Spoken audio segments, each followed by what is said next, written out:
The Indian Navy reconsiders its approach to airborne early warning and control, canceling plans to procure additional CAMOV-31 helicopters and exploring domestic alternatives. Amidst evolving threats and strategic shifts, the Navy emphasizes the need for extended radar coverage to enhance maritime security in the Indo-Pacific region.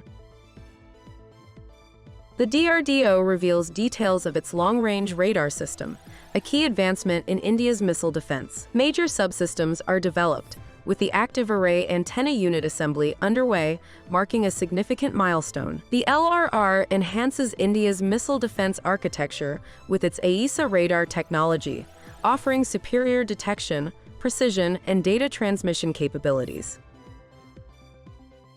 India and the UK are in talks to develop electric propulsion systems for Indian warships, marking a significant advancement in naval capabilities. This initiative aims to enhance efficiency, reduce emissions, and strengthen India's naval presence in the region.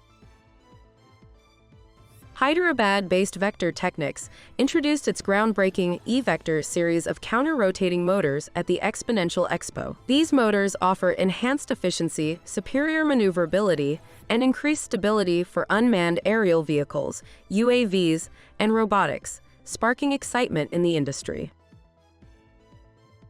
Larsen & Toubro introduced the SOV-400 unmanned autonomous underwater vehicle to the Defense Secretary, designed for Special Forces missions. With a 400-ton displacement, it accommodates 10 operators and integrates swimmer delivery vehicles for extended underwater operations. Despite promising capabilities, the Indian Navy's interest remains uncertain.